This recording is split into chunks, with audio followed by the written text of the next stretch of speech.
हाँ भाई, good morning all of you and welcome back to engineering point. तो जो हमारा लास्ट लेक्चर था एस्टिमेटेड कॉस्टिंग का, उसके अंदर हमने सब्जेक्ट के बारे में पढ़ा था, इंट्रोडक्शन ली थी सब्जेक्ट के बारे में कि जो सब्जेक्ट होता है आपका एस्टिमेटेड कॉस्टिंग एंड वैल्यूएशन, उसके अंदर क्या चीजें आपको पढ़नी है, क्या नहीं पढ़नी है, आपका सिलेबस में क्या क्या कौन से टॉपिक है, उसके बारे में बात की थी और कैसे हमें पढ़ना है, किन चीजों पर उनको ध्यान में रखना है। थ्योरी पोर्शन के अलावा हमें इस चैप्टर के अंदर न्यूमेरिकल पोर्शन में भी ध्यान में रखना है और साथ में हमें ये भी ध्यान में रखना है कि बहुत सी ऐसी चीजें होंगी जो हमें याद रखनी पड़ेगी। छोटे छोटे से डाटा जो है वो अपन को ध्यान में रखना पड़ेगा और आपकी जो कैलकुलेशन है वो भी आपको परफेक्ट करनी होगी। तो उसके लिए आपको क्या करने होंगे, क्वेश्चंस भी आपको अच्छे लगाने होंगे, ठीक है ना। तो ये दो तीन चीजें हैं जो आपको इस सब्जेक्ट के अंदर ध्यान में रखना है। सब्जेक्ट जैसे मैंने आपको बताया अपना लेंथी हार्ड नहीं है, लेकिन लेंथी एक सब्जेक्ट है, क्योंकि आप कह सकते हो कि लेंथी सब्जेक्ट है। लंबे क्वेश्चन इसके अंदर आते हैं, थ्योरी है तो थ्योरी भी इसकी समझने वाली है और ये सारी थ्योरी है वो आपके सारे नॉलेज के लिए है, आपको कहीं ना कहीं आपसे पूछी जा सकती है और आपके बेसिक नॉलेज जो है आपका कितना इंप्रूव होता है उसके लिए आपको ये जो सब्जेक्ट है थोड़ा सा अच्छे से पढ़ना है, ठीक है। तो इस चैप्टर के सब्जेक्ट के अंदर जैसे मैंने आपको बताया कि हमें हमारे जो सिलेबस है उसके अंदर 7 यूनिट्स है, ठीक है ना। मैंने आपको लास्ट लेक्चर के अंदर इसके सिलेबस के बारे में बताया। तो 7 यूनिट्स हम को पढ़नी है। उस 7 यूनिट्स के अंदर जो पहली यूनिट है वो अपन आज स्टार्ट कर रहे हैं और जो यूनिट नंबर फर्स्ट का क्या नाम है भाई, यूनिट नंबर फर्स्ट का नाम है आपका इंट्रोडक्शन। यूनिट नंबर फर्स्ट का क्या नाम है भाई, यूनिट नंबर फर्स्ट का नाम है इंट्रोडक्शन। और एग्जाम के हिसाब से देखें अपने कि एग्जाम में मार्किंग देखें इसकी, तो ये जो चैप्टर है आपका 6 मार्क्स का तो लगभग पूछा ही जाएगा, मैक्सिमम 8 तक ये आपका पूछा जा सकता है, ठीक है ना। इसके अंदर कुछ डेफिनेशंस है वो आपको डायरेक्ट मिल सकती है, 6 नंबर का बड़ा क्वेश्चन आपको मिल सकता है या आपको 2-2 के 3 क्वेश्चन ऐसे सेट बनाकर भी आपको क्वेश्चन मिल सकते हैं, ठीक है। तो 8-6 नंबर तक का ये चैप्टर आपका पूछा जाता है। कंप्लीटली थ्योरी चैप्टर है, तो थ्योरी के अंदर आपको पढ़नी है और सारा आपका जो बेसिक पोर्शन होता है एस्टिमेट इन कॉस्टिंग का उसका है आपका, ठीक है ना। तो एस्टिमेट इन कॉस्टिंग का सारा जो इंट्रोडक्शन है, सारा जो बेसिक है वो आपका सारा यूनिट नंबर फर्स्ट के अंदर आ जाए। चलिए तो स्टार्ट करते हैं, ठीक है। आज आपकी दिनांक क्या होगी, 8 तारीख होगी ना, 8 जून होगी। तो 7 जून को अपन ने सब्जेक्ट स्टार्ट किया और 8 जून को अपन इसका क्या कर रहे हैं, यूनिट स्टार्ट कर रहे हैं। तो सबसे पहले जो इंट्रोडक्शन है आपका चैप्टर, उसके अंदर आपके इंट्रोडक्शन में टर्म आती है एस्टिमेट क्या होता है। एक टर्म आती है एस्टिमेट इन कॉस्टिंग क्या होता है, तो एस्टिमेशन क्या होता है, ये एक टर्म आती है। तो उसके अंदर जैसे कि मैंने आपको लास्ट लेक्चर के अंदर बता दिया था, तो मैंने आपको बताया था कि भाई कोई भी निर्माण कार्य है या कोई भी आपका प्रोजेक्ट है, उसके शुरू होने से पहले ही उसके जो भी उसके अंदर आइटम्स लग रहे हैं और जो भी उसके अंदर क्वांटिटी लग रही है, ठीक है, जो भी उसके अंदर आइटम्स लग रहे हैं और जो भी उसके अंदर क्वांटिटी लग रही है, उनकी कैलकुलेशन करना या उनका मेजरमेंट करना ही क्या कहलाता है भाई, एस्टिमेट या एस्टिमेशन कहलाता है, ठीक है। और उसके अंदर मैंने आपको बताया था कि भाई कॉस्टिंग क्या होती है। तो कॉस्टिंग के अंदर मैंने आपको बताया था कि जो हम निर्माण कार्य करने जा रहे हैं, तो इस निर्माण कार्य के अंदर जहां पर भी कॉस्ट हमारी लगती है, कॉस्ट हमारी कहां पे लगती है, मैन पावर के अंदर लगती है, मटेरियल के अंदर लगती है और मशीनरी के अंदर लगती है।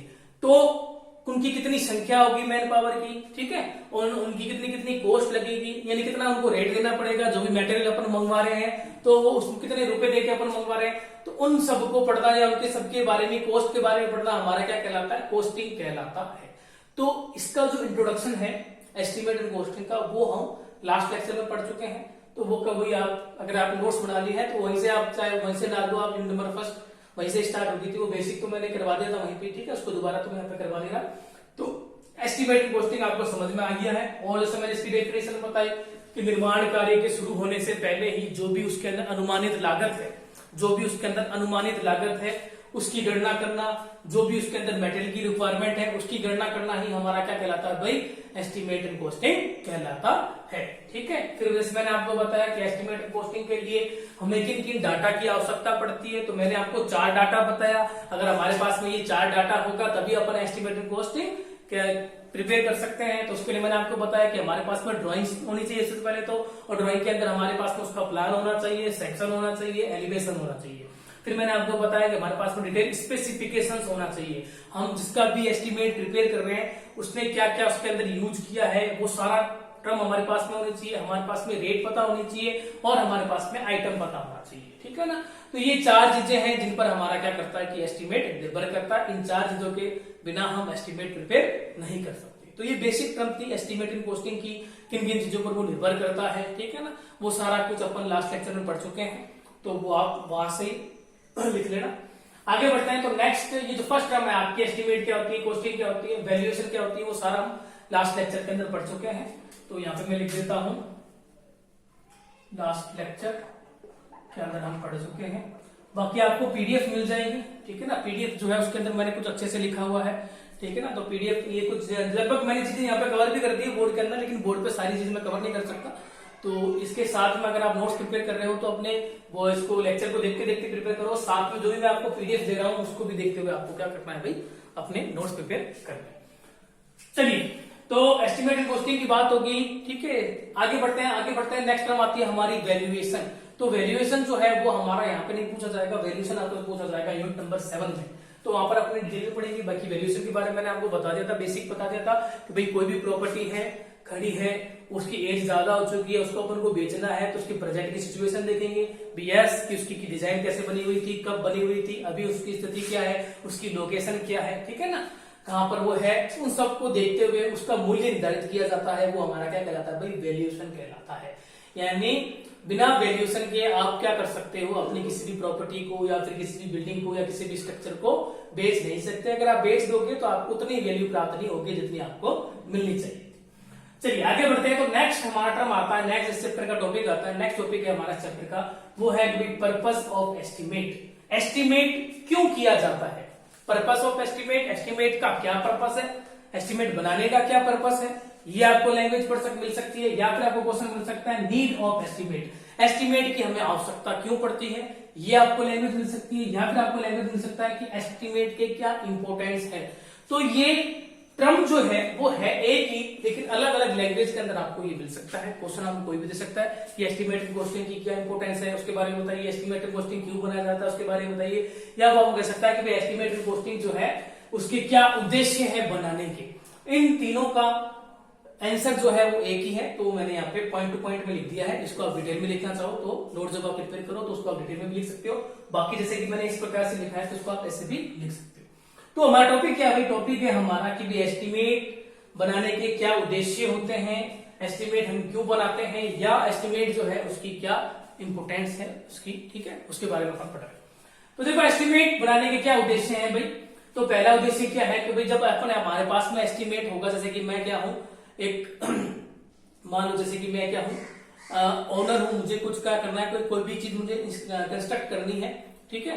तो या मैं ऐसा मान लूंगा कि मैं कोई बिल्डर हूं, ठीक है ना। तो मुझे जब कोई भी चीज बनानी है तो उससे पहले मुझे क्या पता होना चाहिए कि भाई उसकी प्रोबेबल कॉस्ट पता होनी चाहिए। अगर मैं अगर ओनर भी हूं, मुझे अगर वो चीज बनानी भी है तो मेरे पास मेरे उसके अंदर बनाने के लिए कितना खर्चा लगेगा, जब तक मुझे वो नहीं पता चलेगा तो मैं उसको प्रिपेयर नहीं कर पाऊंगा, ठीक है ना।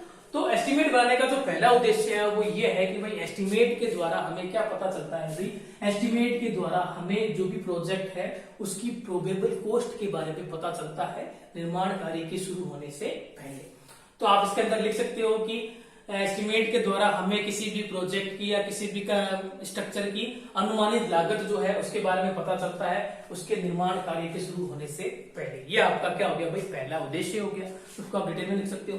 सेकंड क्या है भाई, लेबर एंड मटेरियल की क्वांटिटी। एस्टिमेट के द्वारा हम ये बता सकते हैं कितनी लेबर लगेगी, कितनी मटेरियल लगेगी, उनकी क्वांटिटी कितनी कितनी होगी, वो सारा कुछ अपन किसकी सहायता से बता सकते हैं भाई, एस्टिमेट की सहायता से बता सकते हैं। तीसरे में अपन ये बता सकते हैं कि भाई जब तक हमारे पास में एस्टिमेट नहीं होगा, अगर हमारे पास में एस्टिमेट पड़ा है तो मैं ये भी बता सकता हूँ कि मुझे जो भी मेरा प्रोजेक्ट है जिसका मैंने शुरू कर दिया है उसको कंप्लीट होने में कितना समय लगेगा, ठीक है। तो एक टाइम भी आप क्या कर सकते हो, बता सकते हो। एस्टिमेट अगर आपके पास में होगा तो आप टाइम बता सकते हो कि इसको कंप्लीट होने में कितना समय लगेगा। सैंक्शन प्रोजेक्ट, ये वही बहुत ही इंपॉर्टेंट टॉपिक है आपका, इंपॉर्टेंट पॉइंट यहाँ पे है,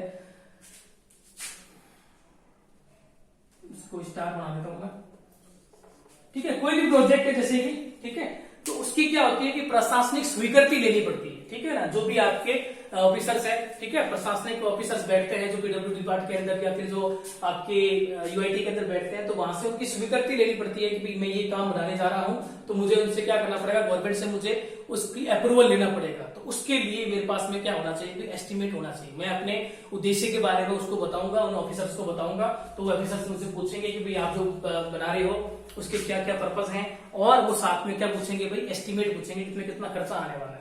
तो ये सारा कुछ जो है वो किस पर निर्भर करता है, भाई एस्टिमेट पर निर्भर करता है। अगर हमारे पास जो भी प्रोजेक्ट है उसका या जो भी हम वर्क करने जा रहे हैं उसका एस्टिमेट है हमारे पास में, तो उसका हम सेंसेशन कर सकते हैं, यानी बिना प्रशासनिक स्वीकृति के हम कोई भी कार्य स्टार्ट नहीं कर सकते। तो प्रशासनिक स्वीकृति हमें कब मिलेगी, जब हमारे पास में एस्टिमेट होगा।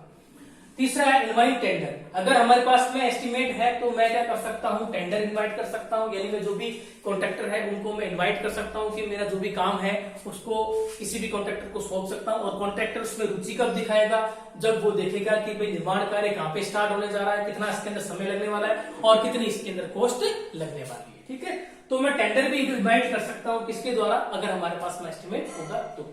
नेक्स्ट है वैल्यूएशन। वैल्यूएशन के बारे में आपको ऑलरेडी बता चुका हूं कि भाई कोई भी आपकी प्रॉपर्टी है उसे आपको खरीदना है या फिर उस प्रॉपर्टी को आपको बेचना है, ठीक है, तो उसके लिए आप क्या करते हो, उसकी प्रोजेक्ट की सिचुएशन को देख के क्या करते हो, उसका मूल्य निर्धारित करते हो। तो ये सब भी आपके किस पर निर्भर करता है, भाई एस्टिमेट पर निर्भर करता है। Equipment, tools and plant. अगर हमारे पास में एस्टिमेट होगा तो मैं ये बता सकता हूं कि भाई हमारा जो प्रोजेक्ट है उसके अंदर कितनी इक्विपमेंट्स लगेंगे। इक्विपमेंट्स का मतलब होता है कि जो भी मशीनरी वगैरह है, ठीक है, कितने टूल्स लगेंगे, जो भी छोटा मोटा सामान है, कितने प्लांट्स लगेंगे, ठीक है, जो भी छोटे मोटे आइटम्स होते हैं, जो भी आइटम्स होते हैं जो कंस्ट्रक्शन साइट पे लगेंगे, उन सारे उन सब की रिक्वायरमेंट में पता कर सकता हूँ किसकी सहायता से, एस्टिमेट की सहायता से। इसके द्वारा मैं complete the work on time. अगर मेरे पास में एस्टिमेट होगा तो मैं उसको क्या कर सकता हूं कि भाई जो भी हमारा कार्य है उसको जो भी हमने स्टार्ट कर दिया है उसको मैं टाइम पर कंप्लीट कर सकता हूं। तो ये भी क्या है कि भाई हमारा एक उद्देश्य है एस्टिमेट बनाने का। लास्ट क्या है, वर्क इजी एंड क्विकली। अगर हमारे पास में एस्टिमेट होगा तो हमारा जो काम होगा वो क्या होगा, भाई आसान होगा। भाई मुझे कहां से मटेरियल चाहिए, कहां से मंगवानी है, कितना खर्चा मुझे देना है, और हमारा जो काम होगा वो भी कैसा होगा, भाई जल्दी कंप्लीट होगा। तो ये सारे कुछ क्या है, एस्टिमेट के पर्पस हैं, उसके इंपोर्टेंस है और उसकी आवश्यकता है। स्क्रीनशॉट ले लो।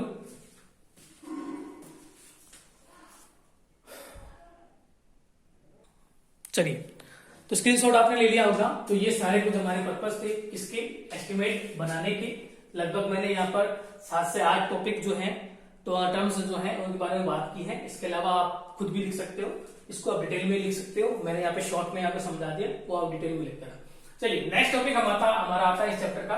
नेक्स्ट टॉपिक हमारा आता है कि भाई एस्टिमेट के क्या मेरिट्स हैं, क्या डिमेरिट्स हैं, या फिर आपको लैंग्वेज मिल सकती है कि एस्टिमेट के क्या लाभ हैं, क्या हानियां हैं, ठीक है। एडवांटेज एंड डिसएडवांटेज क्या है एस्टिमेट के।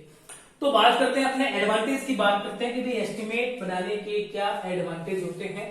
तो जो इसके उद्देश्य हमने पढ़े हैं, जो हमने इसकी आवश्यकताएं पढ़ी है, या जो हमने इसके इंपोर्टेंस पढ़े हैं, वो सारे हमारे किसके अंदर आ जाएंगे, भाई एडवांटेज के अंदर आ जाएंगे, ठीक है। एडवांटेज में आप लिख सकते हो कि अगर हमारे पास में एस्टिमेट होगा तो मैं उसको क्या कर सकता हूँ, उसकी प्रोबेबल कॉस्ट के बारे में ज्ञात कर सकता हूँ हमारे प्रोजेक्ट की, ठीक है। हम लेबर की और मटेरियल की क्वांटिटी ज्ञात कर सकते हैं, टाइम कितना लगेगा वो पता कर सकते हैं, उस प्रोजेक्ट को सेंसेशन कर सकते हैं, प्रशासनिक स्वीकृति हमें मिल जाएगी, ठीक है। टेंडर इनवाइट कर सकते हैं, वैल्यूएशन हम कर सकते हैं, इक्विपमेंट टूल्स एंड रिक्वायरमेंट कितनी लगेगी वो हम पता कर सकते हैं, उस वर्क को टाइम पर कंप्लीट कर सकते हैं, और वर्क को इजी भी कर सकते हैं, और उसको जल्दी भी कंप्लीट कर सकते हैं। तो ये सारे कुछ हमारे क्या हो जाएंगे, जो हमने इंपोर्टेंस पढ़ी है या जो हमने पर्पस पढ़े हैं वो हमारे एडवांटेजेस के अंदर आ जाएंगे। तो वो मैंने यहाँ पे नहीं लिखे हैं, वो हम यहाँ पे ही क्या कर लिए, हमने पढ़ लिए हैं। तो अगर आप टॉपिक दोबारा लिखते हो एडवांटेज एंड डिसएडवांटेज, तो एडवांटेज के अंदर अगर ये आप 7 पॉइंट आपने लिख दिए, इसी को आप शॉर्ट फॉर्म में दोबारा लिखना तो लिखना चाह दो, नहीं लिखना चाहते हो तो आप लिख देना सेम एज पर्पस, ठीक है। जो हमारे इंपोर्टेंस है एस्टिमेट की या जो हमारे पर्पस है वही हमारी क्या हो जाएगी, भाई एडवांटेजेस हो जाएगी। नेक्स्ट टर्म आता है हमारा, एडवांटेज तो हमने पढ़ ली, अब हमारा नेक्स्ट टर्म आता है कि डिसएडवांटेज। एस्टिमेट की क्या क्या डिसएडवांटेज है, एस्टिमेट की क्या हानियां है। तो देखो एस्टिमेट बनाने के लाभ ज्यादा है, हानियां कुछ है लेकिन वो इतनी नहीं है कि जो हम उसको एक मेजर मान ले, ठीक है। हानियां तो सभी की होती है, ठीक है ना, लेकिन ये इतनी कोई डेंजर हानि नहीं है। लाइट चलेगी तो थोड़ा सा ब्राइटनेस बढ़ा देता है, ठीक है। तो फिर भी कुछ हानिज है जो मैंने यहाँ पे कवर करी है, उसके बारे में अपने बात कर लेते हैं। तो देखिए एस्टिमेट जब प्रिपेयर किया जाता है तो एक तो हमारे माइंड में ये होगा कि भाई एस्टिमेट प्रिपेयर करने का मतलब ये हो गया कि भाई हमें क्या चाहिए होगा कि हमें एक तो जो भी एस्टिमेट बनाते हैं उनकी आवश्यकताएं पड़ेगी, ठीक है, हमें प्रैक्टिकल नॉलेज चाहिए होगी पूरी, ठीक है, और कुछ हमें ये भी हो सकता है कि हमें जो भी मेजरमेंट लेना है उसके लिए हमें आवश्यकता इक्विपमेंट भी आवश्यक पड़ेगी, ठीक है। तो हम अपने माइंड में ये रख सकते हैं कि भाई एस्टिमेट अगर आपको प्रिपेयर करना है तो उसकी सबसे बड़ी जो हानि होगी वो ये होगी कि भाई ये जो मेथड है वो क्या है भाई, कॉस्टली पड़ता है, महंगा पड़ता है, ठीक है ना। जैसे कि कोई एक छोटा काम है, जैसे छोटा जो घर है, ठीक है ना, जब वो जब बनाया जाता है तो वो डायरेक्टली किसके द्वारा बना लिया जाता है भाई, जो भी मिस्त्री वगैरह है या जो भी छोटा मोटा वर्क है वो कॉन्ट्रैक्टर के द्वारा बना दिया जाता है। तो उस स्थिति में वो क्या करते हैं, एस्टिमेट तो उसमें प्रिपेयर करते हैं लेकिन वो एक रफली एस्टिमेट प्रिपेयर करते हैं, ठीक है, मुंह बोली एस्टिमेट वो प्रिपेयर करते हैं, वो किसी प्रकार का कोई भी फाइल वर्क या फिर यूं बोल सकता हूं कॉपी वर्क नहीं करते हैं, ठीक है ना, क्योंकि अगर वो कॉपी वर्क या फाइल वर्क करते हैं तो वो थोड़ा सा हमारा जो वर्क होगा, जो स्मॉल प्रोजेक्ट होता है वो थोड़ा महंगा पड़ जाता है, ठीक है।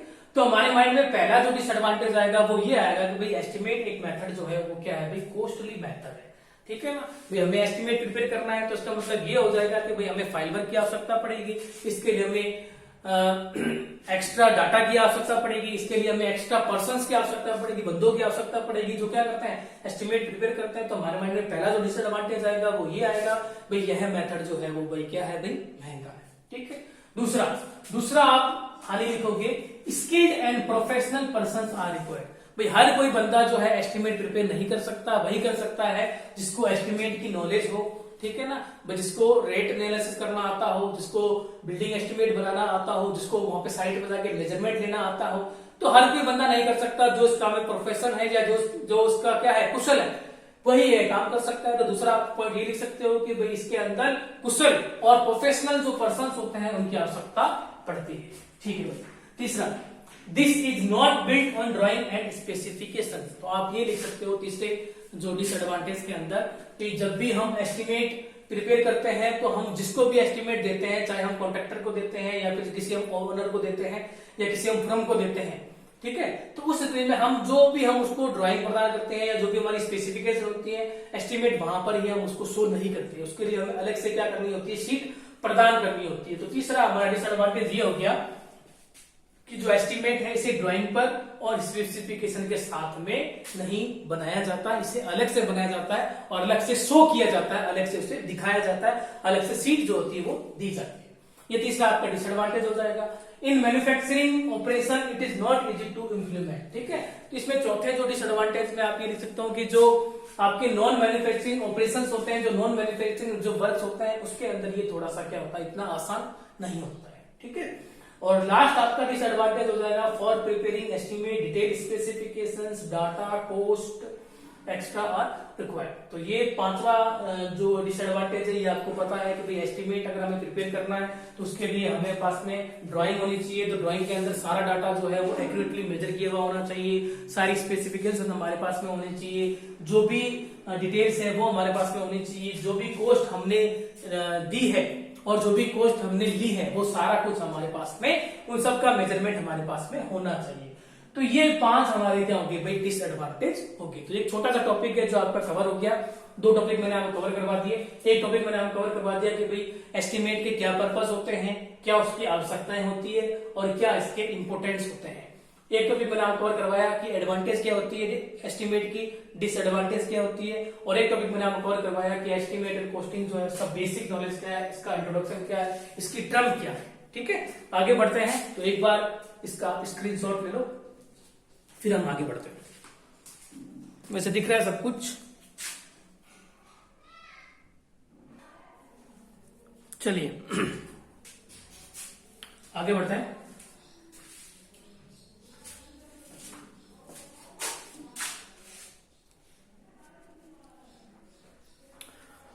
नेक्स्ट टॉपिक है हमारा एस्टिमेट। पढ़ लिया हमने, इसके एडवांटेज के बारे में बात कर ली, ठीक है ना, इसकी इंपोर्टेंस के बारे में बात कर ली। अब हमारा जो नेक्स्ट टॉपिक आता है इस चैप्टर का सबसे जो अहम टॉपिक है वो है भाई आपका कौन सा, एस्टिमेट के प्रकार। इस चैप्टर का सबसे जो अहम टॉपिक है वो है भाई एस्टिमेट कितने प्रकार का होता है। तो वो मैंने यहाँ पे एक सारणी के थ्रू समझाने की कोशिश की है, वो आपको ऐसे ही उतारना सबसे पहले तो, और इसको अपन को डिटेल में पढ़ना है क्योंकि ये जो टॉपिक है, ये जो टर्म्स है, ठीक है, ये आपको बड़ा क्वेश्चन मिल सकता है आपका, ठीक है, 8 मार्क्स का बड़ा क्वेश्चन 12 मार्क्स तक भी जा सकता है, मिल सकता है आपको। नहीं तो ये जो मैंने यहाँ पे टाइप लिखे हैं इसमें से किन्हीं 1 या 2 के बारे में आपसे पूछ सकता है, ठीक है। चलिए स्क्रीनशॉट ले लो सबसे पहले तो फिर चलिए बात करते हैं यहाँ पे कि भाई एस्टिमेट जो होता है वो कितने प्रकार का होता है। तो एस्टिमेट जो होता है जनरली देखा जाए तो एस्टिमेट आपका 2 प्रकार का होता है सिर्फ। एक होता है आपका रफ एस्टिमेट, जिसको दूसरे किस नाम से जाना जाता है भाई, अप्रोक्सीमेट एस्टिमेट के नाम से जाना जाता है, और किस नाम से जाना जाता है, एब्स्ट्रैक्ट एस्टिमेट के नाम से जाना जाता है, और इसको किस नाम से जाना जाता है, प्रीलिमिनरी एस्टिमेट के नाम से जाना जाता है। यानी जो पहला एस्टिमेट होता है उसे अपने rough estimate, approximate estimate, abstract estimate और प्रीलिमिनरी एस्टिमेट, ये कई नामों से उसे जानते हैं। और इसी के अंदर ये कितने प्रकार का होता है भाई, जो पहला जो एस्टिमेट होता है वो खुद 5 प्रकार का होता है, और जो दूसरा एस्टिमेट है वो है आपका डिटेल एस्टिमेट, जो खुद कितने प्रकार का होता है भाई, 4 प्रकार का होता है। चलिए तो बात करते हैं अपने कि भाई रफ एस्टिमेट जो होता है क्या होता है। तो नाम से ही पता चल रहा है रफ एस्टिमेट, प्रीलिमिनरी का मतलब होता है प्रारंभिक, रफ का मतलब आपको पता ही है, अप्रोक्सीमेट का मतलब अप्रोक्स और एब्स्ट्रैक्ट। तो देखो आप ऐसा समझो इसको कि जैसे कि क्या है कि भाई आपने कोई भी काम स्टार्ट किया, ठीक है, आपने कोई भी काम स्टार्ट किया, तो आप ये चाहते हो कि एक बार आपको ये पता चल सके कि उस काम के अंदर कितना बजट लगने वाला है, यानी इसका कितना कॉस्ट लगने वाली है। उसके लिए आप एक ऐसा एस्टिमेट तैयार करते हो जो कि क्या हो, रफली हो, यानी आप उसको ज्यादा डिटेल में तैयार नहीं करते, यानी डिटेल जो नॉलेज होती है साइट की, या डिटेल जो स्पेसिफिकेशन होती है, जो डिटेल डाटा होता है, उसको लेकर ये एस्टिमेट नहीं बनाया जाता। यानी रफ डाटा जो है, जो कुछ साइट की जो नॉलेज होती है बेसिक वो लेकर ही एस्टिमेट बना लिया जाता है। तो उस प्रकार के एस्टिमेट को अपने क्या कहते हैं भाई, रफ एस्टिमेट कहते हैं, नाम से पता चल रहा है। और अपने कह सकते हैं प्रीलिमिनरी का मतलब क्या होता है, प्रारंभिक एस्टिमेट, यानी कोई भी प्रोजेक्ट है जब उसको शुरू करना होता है तो उससे पहले क्या होता है कि भाई हमें एक ऐसा एस्टिमेट बनाना होता है जिसको दिखाकर अपन क्या कर सकते हैं, उसकी प्रशासनिक उसकी अनुमति ले सकते हैं। तो उसके लिए अपन एक एस्टिमेट तैयार करते हैं, इसको अपन बोलते हैं प्रारंभिक एस्टिमेट। तो उसके अंदर आप क्या लैंग्वेज लिखोगे भी, ये जो एस्टिमेट होता है इसके अंदर मैं समझा देता हूँ, बाकी उसके पीडीएफ आपको मिल जाएगी। इसके अंदर आप क्या लैंग्वेज लिखोगे, ये जो एस्टिमेट होता है इसके अंदर हमें किसी प्रकार की प्रैक्टिकल नॉलेज जो होती है उसको डिटेल में लेने की आवश्यकता नहीं पड़ती, यानी जो बेसिक नॉलेज होती है साइट की उसको लेकर इस एस्टिमेट को तैयार कर लिया जाता है। और ये जनरली जो एस्टिमेट होता है वो क्यों बनाया जाता है, ताकि इसके द्वारा अपन क्या कर सकते हैं, टेक्निकल और फाइनेंशियल अप्रूवल, ठीक है, जो हमारे एडमिनिस्ट्रेटिव ऑफिसर्स होते हैं उनकी स्वीकृति लेने के लिए हम ये एस्टिमेट क्या करते हैं भाई, तैयार करते हैं, ठीक है। और इस एस्टिमेट के अंदर हम क्या करते हैं, रफ डाटा लेते हैं, ज्यादा डिटेल के अंदर अपन नहीं लेते हैं। और आप ये लिख सकते हो कि भाई ये जो एस्टिमेट होता है इतना यूज में नहीं लिया जाता, ठीक है, जितना यूज में कौन सा लिया जाता है, डिटेल एस्टिमेट लिया जाता है, और इतना ज्यादा ये एक्यूरेट भी नहीं होता है, ठीक है। यानी मेनली आप इसको ये मानना सकते हो, आपको जो एडमिनिस्ट्रेटिव अप्रूवल है या फिर जो भी फाइनेंशियल या जो भी टेक्निकल अप्रूवल है उनको लेने के लिए आपने एक ऐसा एस्टिमेट तैयार किया जो रफ होता है, या अपन जो प्रैक्टिकल नॉलेज होती है बेसिक उसको लेकर आपने तैयार कर लिया, तो वो एस्टिमेट हमारा क्या कहलाता है भाई, रफ एस्टिमेट कहलाता है। और एक टर्म अपन को ध्यान में रखनी है कि जब भी ये एस्टिमेट बनाया जाता है, प्रीलिमिनरी एस्टिमेट, रफ एस्टिमेट बनाया जाता है, तो इसके अंदर जो फुटकर व्यय होता है, जो कंटीजेंसी चार्जेस होते हैं, यहाँ पे लिख देता हूं मैं, फुटकर जो व्यय होता है वो लगभग 3 से 5% तक जोड़ा जाता है अलग से। यानी इसको आप ऐसा समझो, फुटकर व्यय कौन सा होता है कि जैसे कि आपने कोई एस्टिमेट तैयार किया, तो उसके अंदर कुछ ऐसी छोटी छोटी चीजें होती हैं जिसको अपन एस्टिमेट बनाते समय शो नहीं करते, लेकिन इन सभी चीजों को अपन एक क्रम में जोड़ देते हैं, वो कहलाता है हमारा फुटकर व्यय। जैसे कि आप ऐसा मानो, जैसे कि आपका कोई साइट है, ठीक है, जैसे कि मान ले वो साइट आपकी 1 साल की थी, 2 साल की थी या 4 साल की थी, इतना उसका लंबा टाइम पीरियड था। तो उसके अंदर आप क्या करोगे, एस्टिमेट जब बनाओगे तो आप सारा डिस्क्रिप्शन लिखोगे, हाँ भाई फाउंडेशन हुआ, फाउंडेशन के बाद में क्या हुआ भाई, डीपीसी हुआ, ठीक है ना, उसके बाद में बैकफिलिंग कार्य हुआ, फिर आपका डीपीसी का कार्य हुआ, फिर सुपर स्ट्रक्चर का कार्य हुआ, जो भी है वो सारा कुछ आप क्या करोगे उसके अंदर डिस्क्रिप्शन के अंदर लिखोगे। लेकिन बहुत सी ऐसी चीजें होती है, छोटी छोटी चीजें होती हैं जो एस्टिमेट में नहीं लिखी जाती, ठीक है।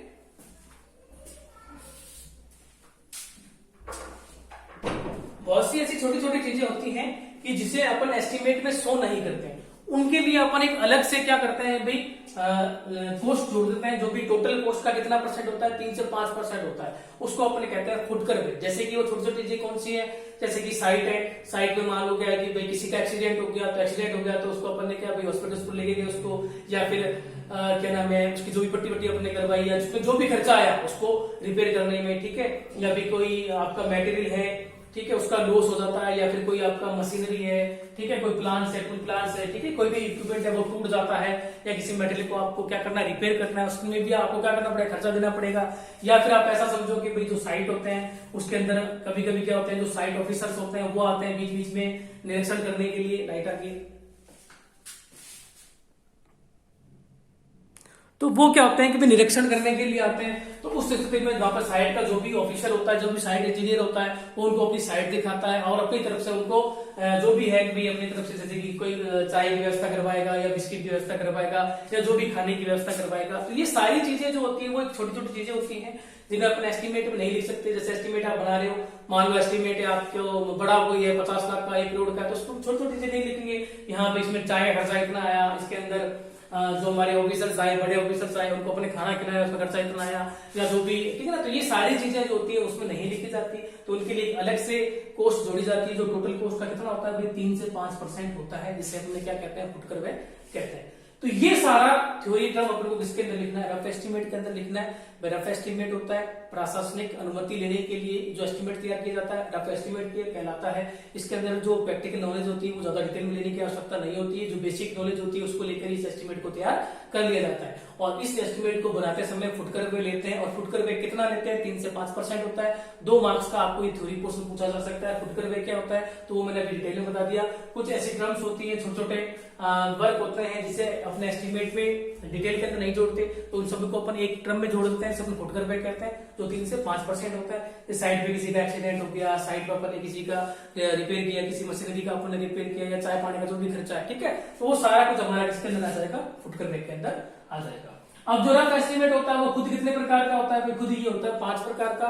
पहला है आपका प्लिंथ एरिया रेट एस्टिमेट, दूसरा है आपका क्यूबिकल रेट एस्टिमेट, तीसरा है यूनिट ऑफ रनिंग एस्टिमेट, और अगला कौन सा भाई, परसेंटेज एस्टिमेट, और लास्ट है आपका अप्रोक्स क्वांटिटी एस्टिमेट। ठीक है, तो इसको अपन डिटेल में पढ़ेंगे। सबसे पहले तो अपन को पढ़ना रफ एस्टिमेट के बारे में, जो मैंने आपको पढ़ा दिया।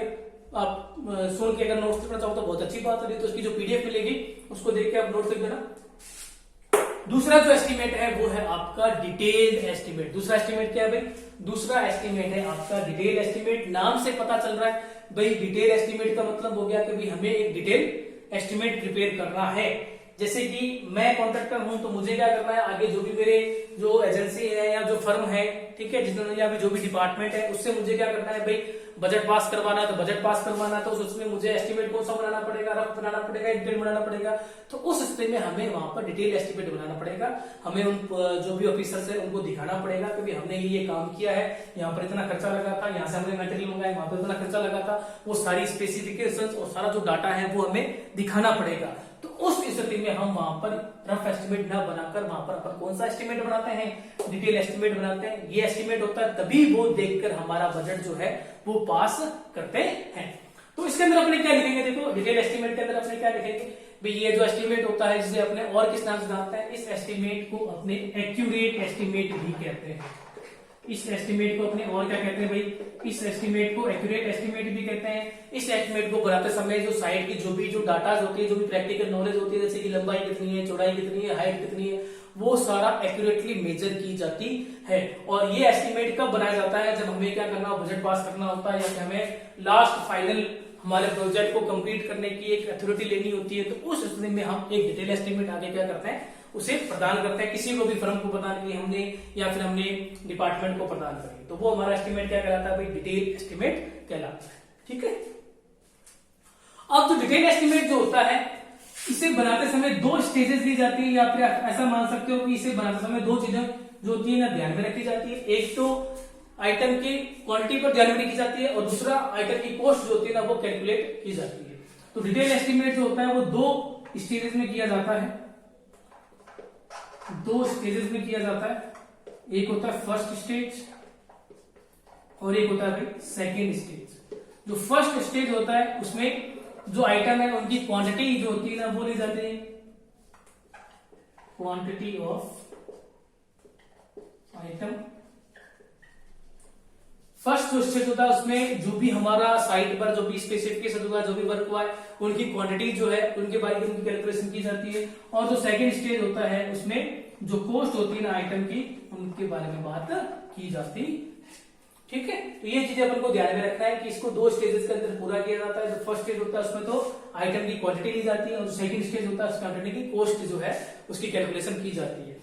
तो आइटम की क्वांटिटी के लिए अपन एक सीट यूज करते हैं, या फिर अपन एक ऐसा मान लो सारणी यूज करते हैं। उस सीट को क्या कहते हैं भाई, उस सारणी को क्या कहते हैं, उस सीट को कहते हैं भाई मेजरमेंट सीट। ठीक है, और कॉस्ट ऑफ के लिए अपन जो सीट यूज करते हैं, जो सारणी यूज करते हैं, उसे अपने क्या कहते हैं भाई, उसे अपन एब्स्ट्रैक्ट सीट कहते हैं। क्या कहते हैं भाई, एब्स्ट्रैक्ट सीट कहते हैं। स्क्रीनशॉट ले लो।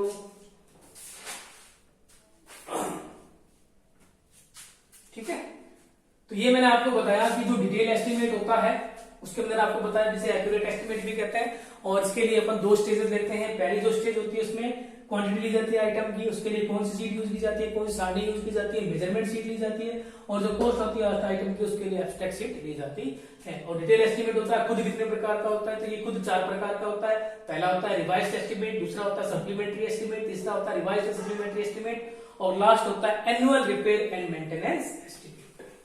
अब ये जो सारणी है वो मैं बता देता हूं। कितना हो गया लेक्चर आज? लेक्चर लगभग आधे घंटे का हो चुका है। ये सफिशिएंट है, 30, 40, 50 मिनट, ताकि इसको आप अच्छे से कवर कर सकते हो।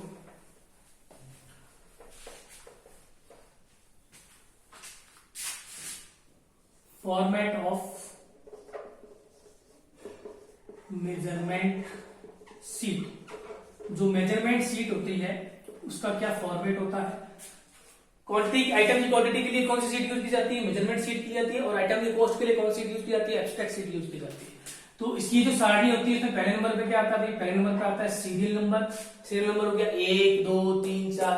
फिर आता है डिस्क्रिप्शन ऑफ आइटम। जो भी आइटम हम यूज ले रहे हैं साइट पर, जैसे कि फाउंडेशन है उसका विवरण लिखेंगे। ठीक है, फाउंडेशन के अंदर किसका यूज किया है, कंक्रीट की फुटिंग है, कितनी फुटिंग अपन ने ली है। ठीक है ना, वो सारा कुछ विवरण अपना यहाँ आ जाएगा। फिर अपन लेंगे नंबर, नंबर मतलब संख्या, उसकी संख्या कितनी है, 1, 2, 3, 4। फिर अपन लेंगे लंबाई, लंबाई कितनी है। फिर से लाइट चलेगी, थोड़ा लाइट का इशू रहता है यहाँ पे, ब्राइटनेस थोड़ा 4-5 मिनट और पड़ लेते हैं। फिर अपने लेंगे चौड़ाई, फिर लेंगे अपने हाइट या डेप्थ, और लास्ट में अपने क्या निकालेंगे भाई, लास्ट में अपने क्वांटिटी निकालेंगे। क्वांटिटी को रिप्रेजेंट करते हैं क्यू से, और क्यू बराबर हो जाएगा L into B into H. तो क्वांटिटी जो है वो हो जाएगी आपके मीटर क्यूब के अंदर। लंबाई मीटर, चौड़ाई मीटर, ये भी मीटर, तो metre into metre into metre, metre cube. कुछ क्वांटिटी ऐसी होगी जिसे अपन मीटर क्यूब में लेके क्यूबिक मीटर में लेते हैं, तो मीटर क्यूब को कहते हैं क्यूबिक मीटर,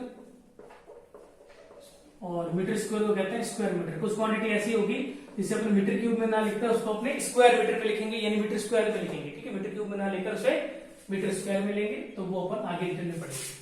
ठीक है, तो ये जो सारणी है ये यूज की जाती है इसके लिए भाई, ये जो सारणी है या ये जो सीट है ये यूज में ली जाती है मटेरियल की क्वांटिटी के लिए, जो आइटम है उनकी क्वांटिटी के लिए। इसके अंदर यहाँ पर आता है संख्या, यहाँ पर उसका विवरण आ जाता है, यहाँ पर उनकी संख्या आ जाती है, यहाँ तो सीरियल नंबर आता है 1, 2, 3, 4, यहाँ पर विवरण आ जाता है, यहाँ पर संख्या आती है 1, 2, 3, 4 कितनी है।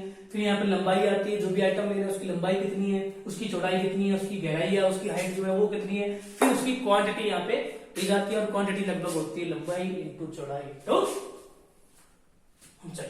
ठीक है, तो ये सीट है, स्क्रीनशॉट ले लो आप लेना चाहो तो ये लिया, ये फॉर्मेट है मेजरमेंट सीट का, जो आइटम की जब क्वांटिटी कैलकुलेट की जाती है तब यूज में लिया जाता है इसका। और एक फॉर्मेट है आपका एब्स्ट्रैक्ट सीट का।